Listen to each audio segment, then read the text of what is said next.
The survival horror genre is a genre that is near and dear to my heart. It is one of my favorite genres in video games ever.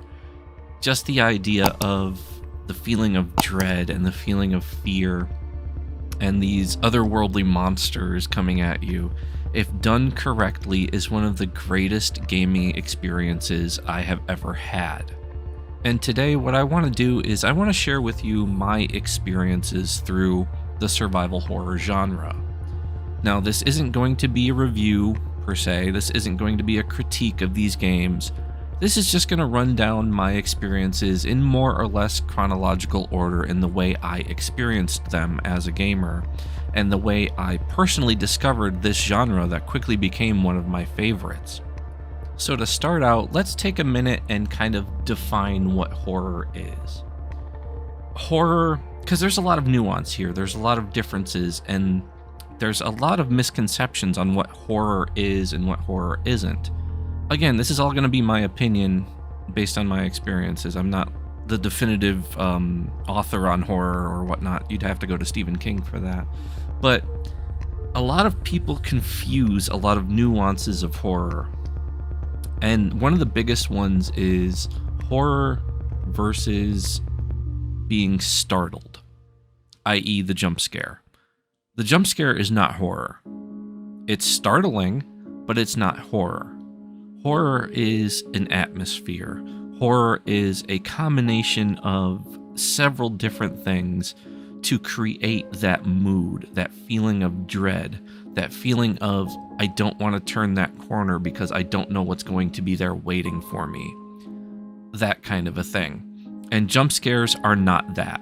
Jump scares are startling, which is great for a momentary sense of fear, but it's not horror. You can get me with one or two jump scares, if they're well placed, if they're well done. After that, every subsequent jump scare is just annoying to me.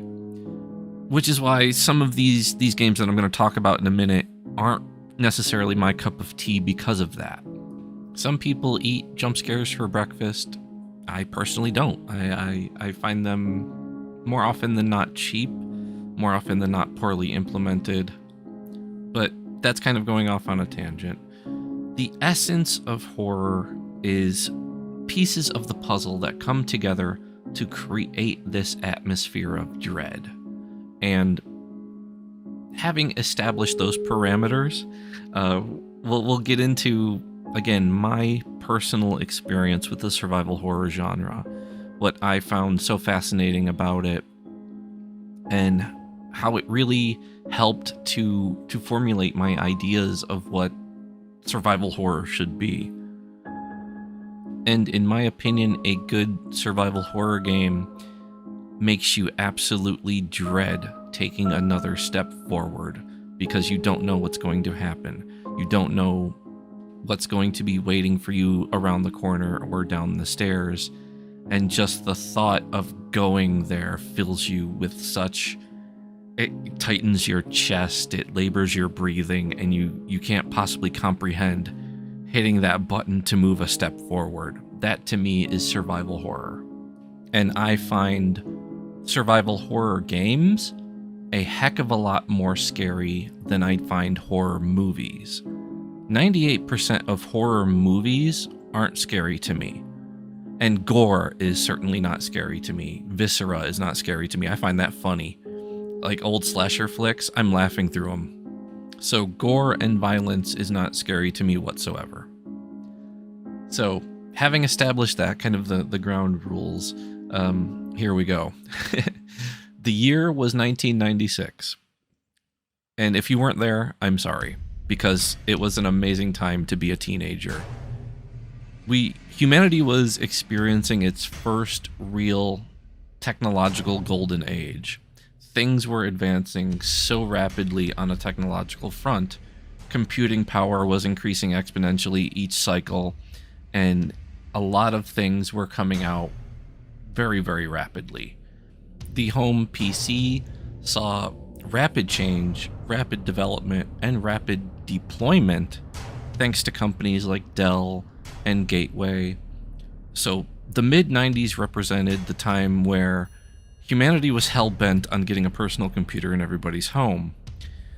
And the video games really benefited from this because the big major change was we had switched from magnetic storage to optical storage, which allowed us to store a lot more data on disk. So games got bigger, games got better. And it wasn't really the birth of the survival horror genre then, but it definitely was its first renaissance. Because there have been horror games basically since the dawn of video games. A lot of MUDs were horror games and adventure games. But it really didn't start coming into its own until the mid-90s. You had games like Alone in the Dark, which is one of the stellar grandfathers of the survival horror genre. Clock Tower, which was still 2D, but it was still very much horror. It was still very much steeped in the genre of a scary story.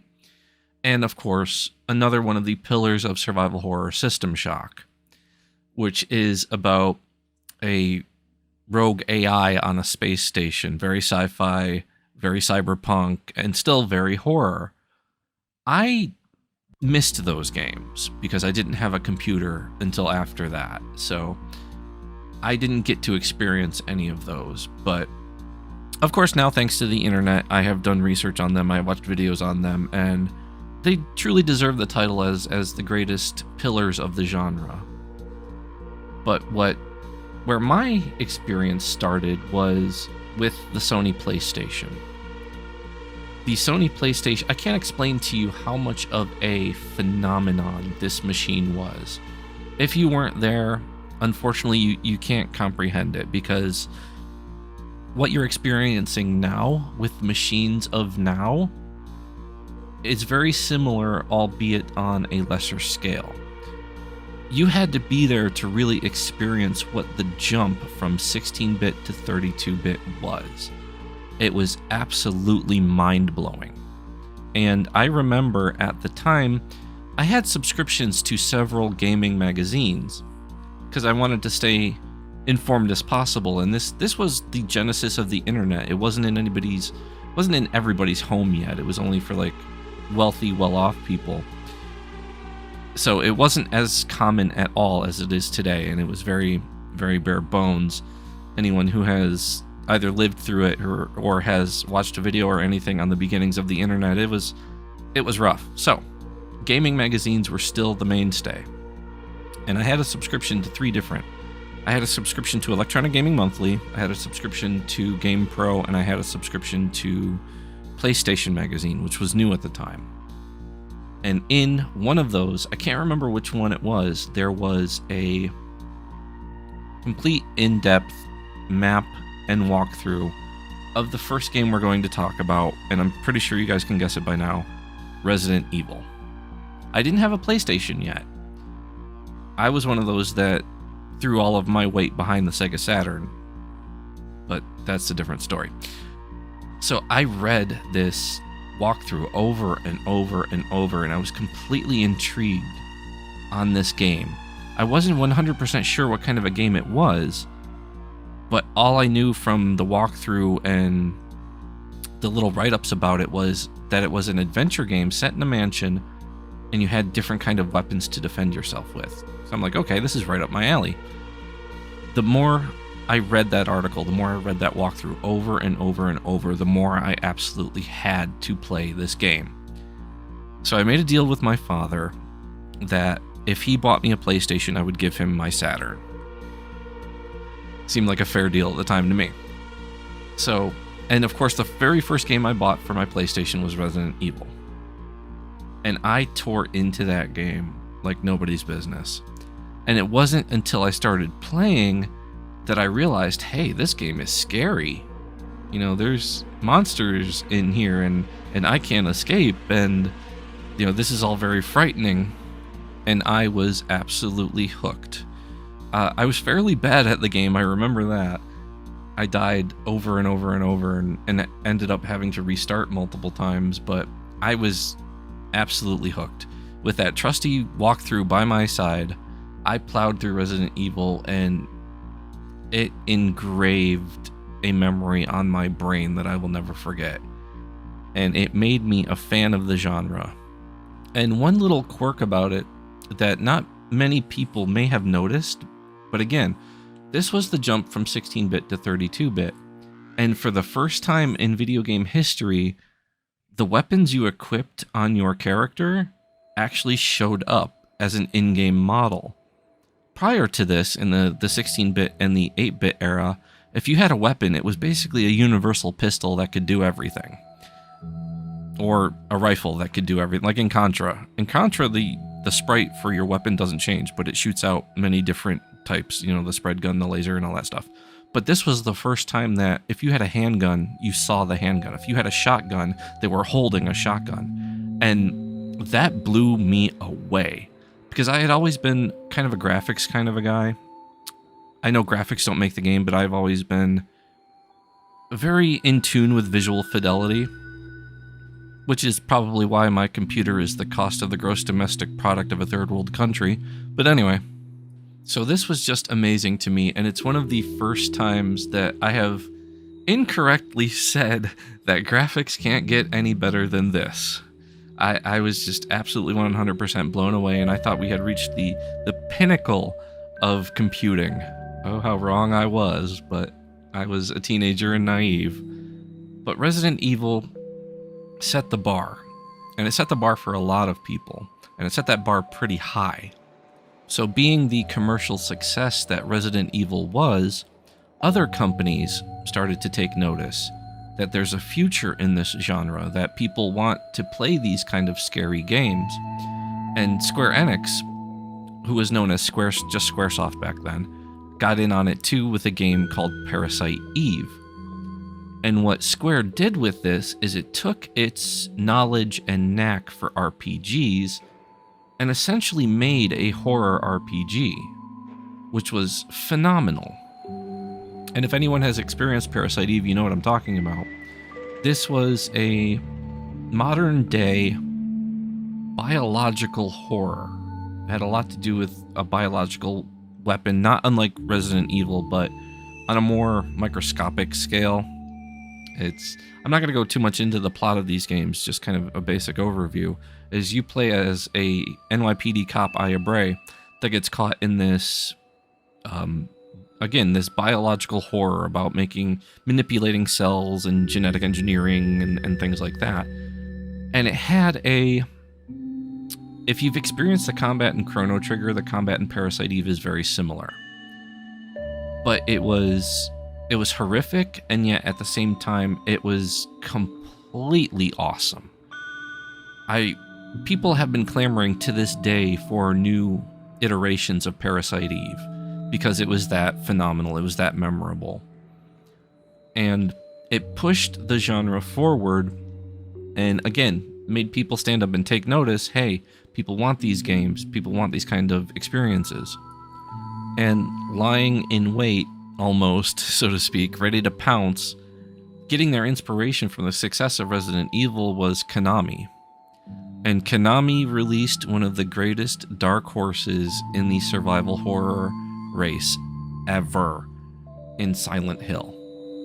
Silent Hill took everything that was great about Resident Evil and turned it up to the next level. And they even found very creative and spooky ways to overcome the hardware limitations of the PlayStation. Like, the entire reason the town of Silent Hill is covered in fog is because the PlayStation couldn't render out that far. So they had to find a way to disguise the map loading. And they just decided to make the town foggy, so you couldn't see beyond a certain distance. Practical genius. As I'm sure we're all aware by now, Silent Hill is the story of Harry Mason and his quest to find his daughter that went missing in Silent Hill. And also a tiny fun fact is, if any of you live in a small town, you instantly recognize the siren that sounds when it transfers from the normal world to the dark world. Because if you live in a small town, you probably have a volunteer fire department, and that volunteer fire department has a fire siren, and it sounds exactly like the siren in Silent Hill. Silent Hill combined two kind of horror tropes. The horror of religion, because there's a lot of religious cult-based kind of horror, and the horror of these grotesque, creatures. And Harry Mason's quest to find his daughter is now legendary in video games. And for good reason. And if you don't think Silent Hill deserves its reputation, play the game up until the part where Harry answers the phone. Then you will know why Silent Hill is legendary. But also, equally as legendary, and some would say even surpasses it, is its sequel, Silent Hill 2. If Silent Hill was a conventional bomb, Silent Hill 2 is a nuclear bomb. It is widely regarded as the greatest survival horror game ever made. I don't quite know if I agree with that or not, but I definitely think it's in the top 5. Again, the plot of Silent Hill 2 is well known by now, but you play as James Sunderland, an unfortunate man who had recently lost his wife, that mysteriously gets a letter from her asking him to meet her at one of their old spots in the town of Silent Hill. And through his grief and his sadness, he goes there alone instead of going there, with a howitzer behind him. And you find through the gameplay that all is not as it once appeared to be. The maybe innocent naivete of our main character may not exactly be as innocent as we first thought. Again, I'm not really going to spoil anything with any of these games in case you haven't played them. First of all, what the hell are you doing? Stop this video and go play them. And second of all, I don't want to ruin anything if you haven't. So, through James' adventure in Silent Hill, we run the gamut of human emotions. That is what makes the game so great, not only as a piece of horror, but as a piece of fiction in general, because it's not just scary, it's not just fear-inducing, it's not just hitting you over the head with, yes, this is a horror game. You actually have moments of happiness, you have moments of sadness, you have moments of grief, and you have moments of absolute terror. That is one of the things that makes the game so great, is because it explores all of these things instead of just sticking to one. And it really elevated the bar that Resident Evil had set in what these games could be.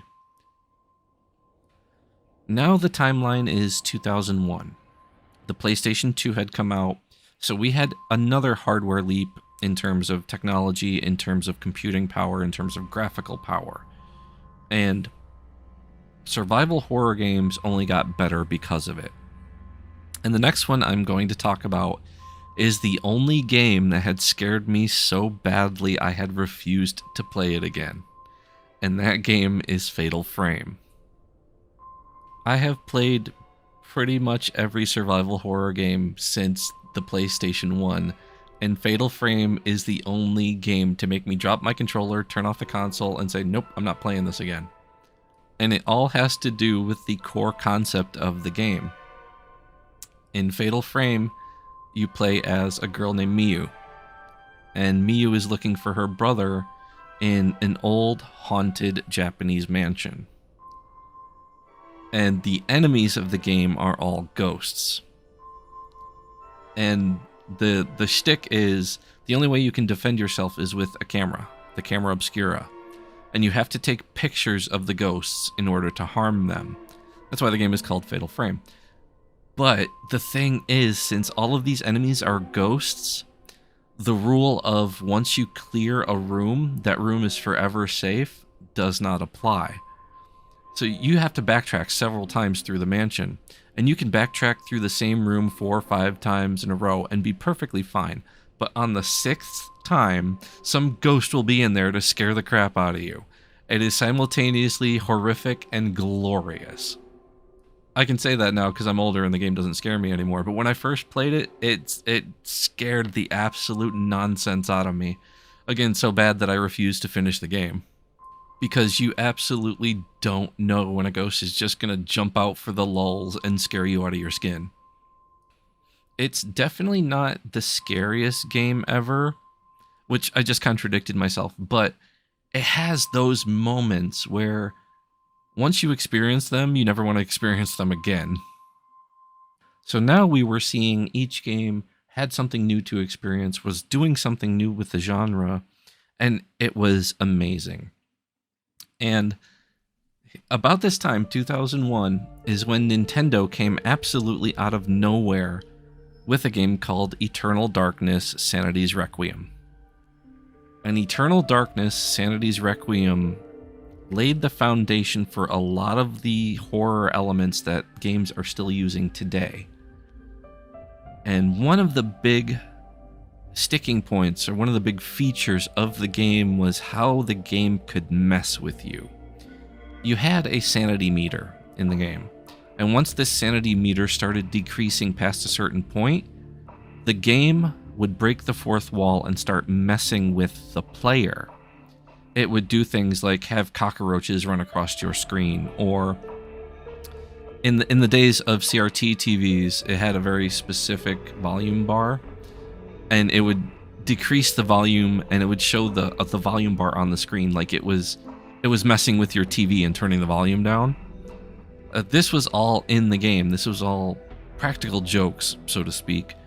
But these fourth wall breaking moments messing with the player added a whole new element to the game.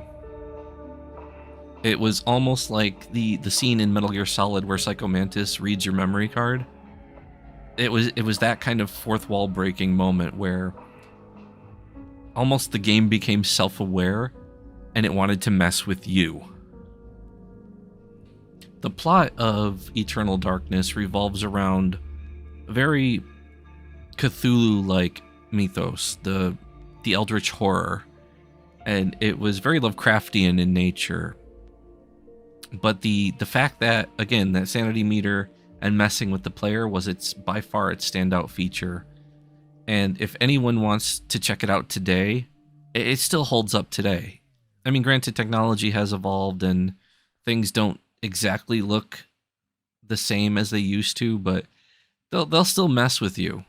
Especially the one where the game tells you that it's deleting your save file. I know people that absolutely got infuriated about that back in the day. So the last game I want to talk about in what I call the classic era of survival horror is actually one from EA. And it took the lessons of its predecessors and put it in a new location. And that game is Dead Space. Dead Space, as the name implies, takes place in space on a mining spaceship. And again, it takes that element from Resident Evil of being trapped in one location and you can't get out. Because what are you going to do in space? You can't open the door and jump out. And also where Dead Space took things in a slightly different direction is, in order to kill your enemies, in order to kill these creatures, you have to dismember them. So that took it in a new direction. Before it was just, okay, they're zombies, shoot them in the head, that's that. But the key in Dead Space is you have to sever their limbs. And that was relatively new for the genre. Dead Space was a fantastic game. It was the last of the classic era survival horror, the Resident Evil style, third-person kind of game. And they did a lot of things really, really well. The minimalist HUD, for example, there is no heads-up display in the game. Everything you need to see is on the back of the protagonist's suit. His health, his power-ups, everything. So it took that element away so you could get immersed even deeper into the game. My only real complaint with the original Dead Space is that it is a little jump scare heavy. And as I said in the beginning, you can get me with one, maybe two jump scares if they're well placed and well done. Afterwards, I just find them annoying. So that was the experience of what I call the classic era of survival horror. It's golden age. And after that, we've kind of hit some peaks and valleys. The genre certainly was never the same after that. But it did have one standout innovation. And a lot of people call these games walking simulators, because essentially all you do is walk and experience the game as it comes at you. And the survival horror genre took the walking simulator and kind of made it its own. And there are several games that take this concept and run with it. And the first one that came out, and probably the one that everyone remembers, is Amnesia: The Dark Descent. In Amnesia, it was a first-person camera, and you had no way to defend yourself. The only way that you could stop these monsters from killing you is to run away and hide. Which some people love, some people loathe. Personally, I could take it or leave it. I prefer survival horror games where you actually have an active ability to defend yourself. You know, the survival part of survival horror. But the games where you can't defend yourself, they're okay. They're very atmospheric. I think that's the crutch they leaned on, is because they knew they didn't have any sort of action. They didn't have any sort of gunplay or violence or anything. So they had to lean on the atmosphere. And when done well, they're extremely horrifying. They're extremely scary. When done poorly, they're just a jump scare fest. And Amnesia: The Dark Descent was one of the first to employ this style. And I also liked how in Amnesia you had to manually open cupboards, you had to manually open drawers. It wasn't just, you click on it and it opens. So that added a sense of tension, because you didn't know opening, this door, what was going to be on the other side of it. And Amnesia really started the side effect of the overblown jump scare YouTuber, which I'm not going to talk about. That's a completely different topic, but it kind of gave birth to the overacting scared YouTuber. So now we see horror games kind of take a shift in direction to this more first-person focused kind of game and adventure. The one real standout in this era that didn't do that was Alan Wake. And Alan Wake is in this list more of an honorable mention than anything else, because I absolutely love Remedy's games. Alan Wake was full of atmosphere, but it came up short on the actual scares. I would call Alan Wake more creepy than scary. It has its moments, but it's very thick with atmosphere. It's very thick with world building and storytelling. It just doesn't go that far with the scares. And also, Alan Wake is kind of one of the last holdouts of the third-person camera survival horror game. The majority of them are first-person from here on out, with a few exceptions, but those exceptions tend to be remakes. Alan Wake was a fantastic adventure. Like I said, light on overt horror, but just dripping with atmosphere. And it's really too bad that we didn't get a full-fledged sequel, because Alan Wake had a lot of potential. It had a lot of potential in its storytelling. It had a lot of potential in its world building. If they just cranked the dial up on the horror just a little bit more, it would have been damn near perfect. And Alan Wake has probably one of the best uses of music in a game ever. There is actually one point in the game where listening to a song tells you what to do next in the game, and it's utterly fantastic. And I am a gigantic music fan. I think music enhances everything, and a good game soundtrack elevates that game to the next level, and Alan Wake, its use of music is phenomenal. And I kind of hate YouTube's stance on music, because if I had the opportunity, I'd show you guys the song. It's amazing. So after Alan Wake's release in 2010, there was kind of a horror drought. At least I experienced kind of a horror drought. I just couldn't really find all that great of survival horror games. There was Amnesia, there was its sequel, Amnesia: A Machine for Pigs, which was just more Amnesia: The Dark Descent, so if you liked that. But there wasn't really anything stand out until 2014's Alien Isolation. This game's AI specifically is second to none. The premise is you're on a space station getting chased by the alien. It's a sequel to the franchise. You play as Ellen Ripley's daughter, and It's just you, this space station, and the xenomorph. And in terms of hunting a player, in terms of tracking down a player, stalking a player, this xenomorph's AI is freaking amazing. It will not only hunt you and stalk you, but it will actively set up ambushes. It will actively set up traps. It's probably one of the best hunter AIs I have ever seen. The xenomorph will run circles around Nemesis and Mr. X. Their AI is trash tier compared to this alien. And that, adding to the atmosphere of being on this space station alone and for all intents and purposes abandoned, again, it's dripping with atmosphere. And because of the extraordinary AI on the xenomorph, it has the scares to back it up. There are literally times where you'll be holding your breath in real life because you don't want the alien in the video game to find you. It's so amazing. That fourth wall just kind of melts away and you are in that position. You are on that space station. It's the most immersive survival horror I think I've ever played.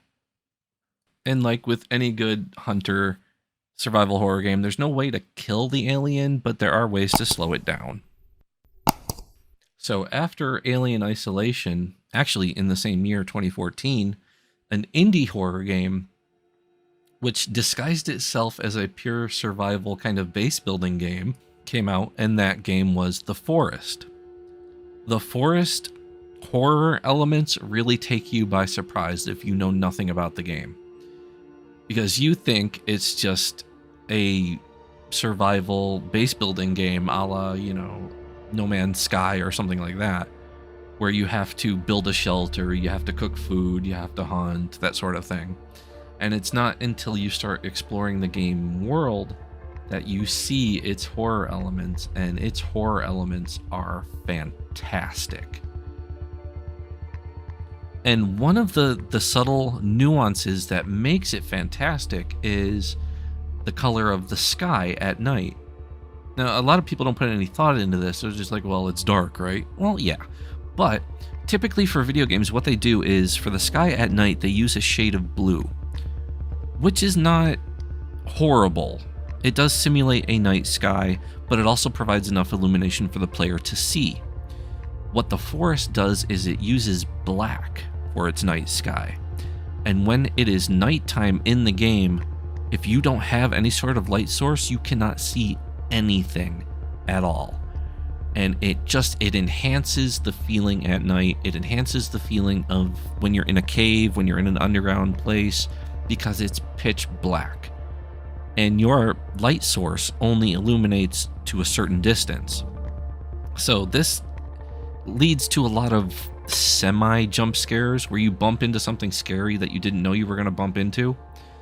But it's not a genuine jump scare because it's not like it's leaping out at you. It's just like, oh my god, I didn't see that. The Forest, it leans heavily on survival with horror it's a survival game with horror added to it instead of a horror game with survival elements. But it is very creepy. It is very unsettling, especially in the later parts of the game. And again, I have to comment on the AI. The AI of the enemies is fantastic. At first, the basic premise is you crash land on this island and you have to survive. You're the only one that survived in the plane, and you have to survive on this island, and you have to find out what happened to your son. Seems to be a running theme in these games is a missing family member, but you don't know if your son is alive, you don't know if he's dead, you don't know what's going on. And the indigenous inhabitants of this island don't want you poking around, but at the same time they're curious of who you are. When you first encounter them, they'll just kind of stand there off in the background looking, studying, trying to comprehend what you are and what you're doing here. And they're not really aggressive. They're not really aggressive until you become aggressive towards them. They'll just kind of look at you with a mild curiosity. But when you start beating the snot out of them, then they get aggressive. Then they start hunting you down. And one of the scariest parts is when you haven't really established your camp yet, and you see them at night with their torches off in the distance, and you know that they're just outside your periphery, just waiting for you. It's a game still to this day that I fire up occasionally just because the atmosphere and the AI is so good. I guess I'm a stickler for good AI. Fighting zombies gets a little old, so anything new and different is interesting to me. And when it's programmed well, you're fearful because you don't know what the enemy's going to do. You know, the zombies, big freaking deal. You know what they're going to do. They're going to shamble towards you, and they're going to try and eat your face. But a well-programmed AI is unpredictable. You don't know what they're going to do. And I think that's a little scarier. So the final game I want to highlight is what I consider right now the pinnacle of the genre. The game that took all of the aspects of its history, all of the aspects of its nature, and put them all together. I don't want to call it a perfect game because no game is ever perfect, but this, you can see the traces of the genre's history and what the genre has learned. And that game is Resident Evil 7 Biohazard. Resident Evil 7 is the quintessential survival horror experience. It has that first-person camera, which has become very popular. It has the older horror elements. It has the atmosphere. And it actually has some of the best timed jump scares that I have seen. And I am embarrassed to admit they got me. And I hate that because I don't ever... Well, I hardly ever get hit with jump scares. But Resident Evil 7 put everything together, and it's the pinnacle of its art form. It's scary. It has its action beats. It has its survival beats. It put everything together so well that I struggle to find a game that has been released since that is more of a total package than Resident Evil 7. And if you happen to experience Resident Evil 7 in VR, it will scare the absolute crap out of you. No joking. It becomes one of the scariest pieces of media in VR. It's just mind-blowing. But it doesn't stray too far from the formula. You have this house that you can't escape because you're trying to figure out what happened to your wife. Again, missing family member. And all of the scares that happen are because of the atmosphere it builds, because of the world it builds. And the combat is intense and visceral, which is exactly how it should feel. It should feel like every encounter, you don't know if you're going to survive this or not. It becomes trivial when you're mowing down zombies by the dozens, and who cares? Combat should always have that feeling of dread. Combat should always have that feeling of, I don't know if I'm going to make it out of this or not.